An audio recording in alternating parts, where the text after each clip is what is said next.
Okay, so here in a second, you're going to see where I am with my dog. I'm a little bit up the hill from their apartment. So this is how I have him come in and out. She sees my girl. He's clicking and feeding right when she looks towards her, but immediately moving back into the house where she's most comfortable. So that pivot is him keeping her attention on him versus her lunging and loading. Like right here, she starts to get a little tense when she sees my girl, but notice right now he's going to turn away, getting her attention back on him, blocking her from loading further to freak out. And then we go at a different position to show you what's going on. So that he's going to continuously do this until we can get closer and closer to each other without her freaking out, reacting, or getting a little tense. She's gonna do it? Okay.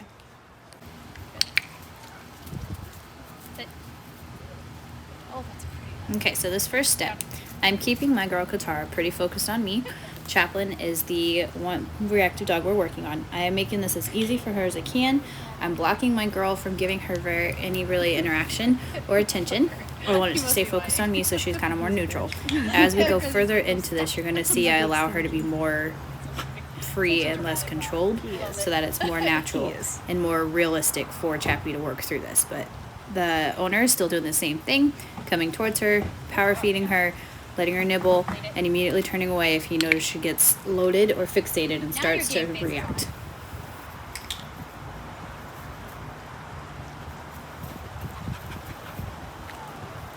She's doing the opposite of... Leave it. Sorry.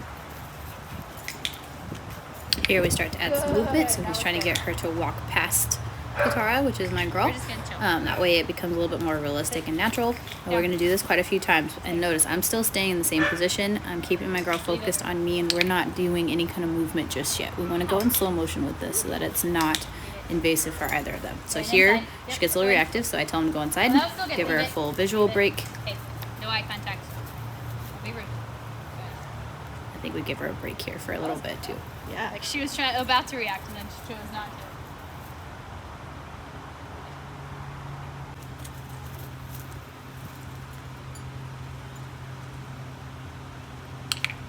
Here we're doing the same thing again. Notice the difference now. She's progressed a little bit, so she's a little bit more, flowy in her body language. She's choosing to look at Katara, but not immediately freaking out. I'm allowing Katara to move a bit and not be so concerned with me, which is causing the other one to realize it's a release of pressure, and she's getting a little bit more wiggly about it, which is perfect.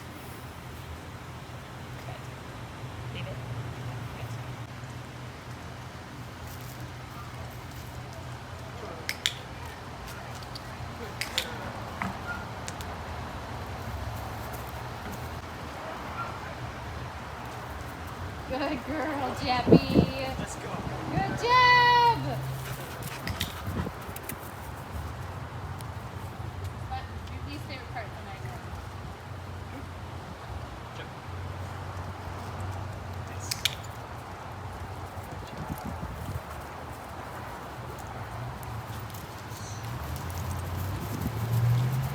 tonight? Okay, so here I actually start to escalate it. So I allow Katara to go a little bit closer where she's facing Chappie, which is the reactive pup, just to kind of make it a little bit more real. So I'm still keeping Katara engaged by dropping treats on the ground so she's not immediately staring right at her, but it's allowing her to be a little closer to her, and then we'll work on getting closer and closer. I'm just worried he's going to push down the gate and make bolt a run out for it.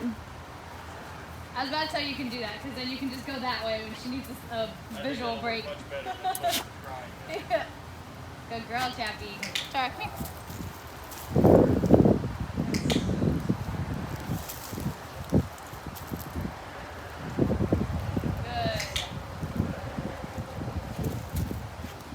Good girl.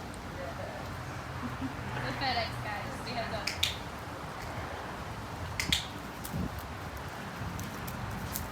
Good girl, Chappie.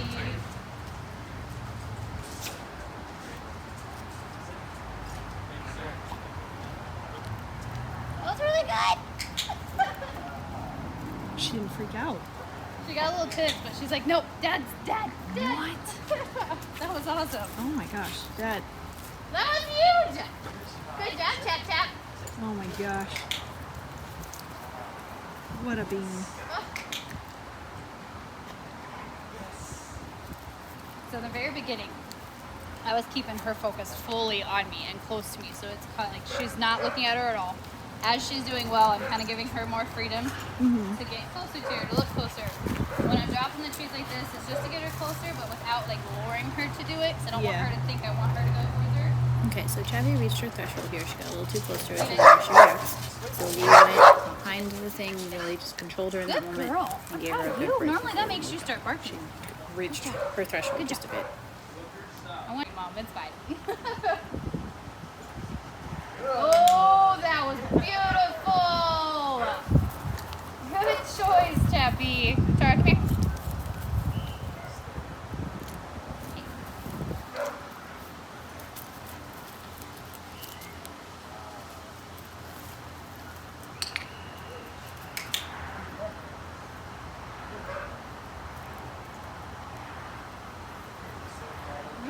Go settle.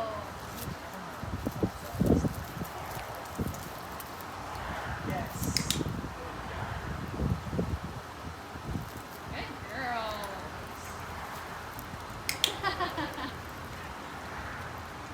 They always make a chuckle when they do this. Sometimes I feel like they're looking at me because they know if they look at me, they get treats too. So it's like almost like they're conflicted of what to do.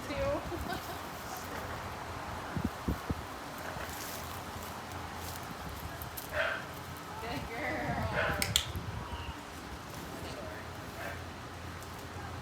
Okay, after her break, she started to settle and lay down just a little bit before, which means she's starting to get more comfortable with the dog being in the presence. So I start to move closer with Katara, still keeping her focus on me and not Chappie, and we kind of escalated the progress a bit. Okay, good job.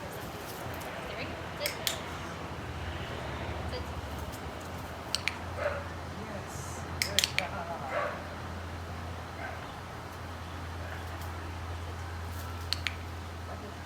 Can you tell she knows this game? She's like, I know I'm not supposed to go very far. I've got an inch with you, Mom. Too close. That's okay. She's not ready for that. Almost, but not yet. She's like, hey.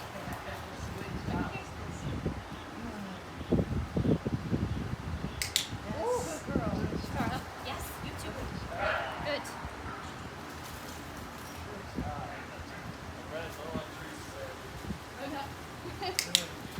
He's running low on cookies. Do you need more? She was doing really well with the past steps, so here we make it a little bit more real life, where I'm doing more movement with Katara, helping Chappie choose her owner instead of reacting. Here she gets a little amped up, so me running with Katara was too much. But notice she's still pretty happy. Like, she's not fully loaded or fully reactive. That was pretty happy, but she wanted to play. So now she gets a little scared, so I have him disengage and go out of sight to make it a little less pressure and easier for her. And then we just continue this a few more times.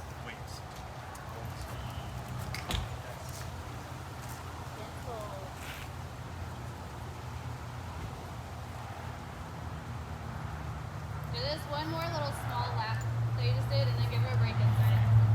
Just reach in threshold a little, and then we'll do a little bit more startling. Here, there's a whole bunch of cheese.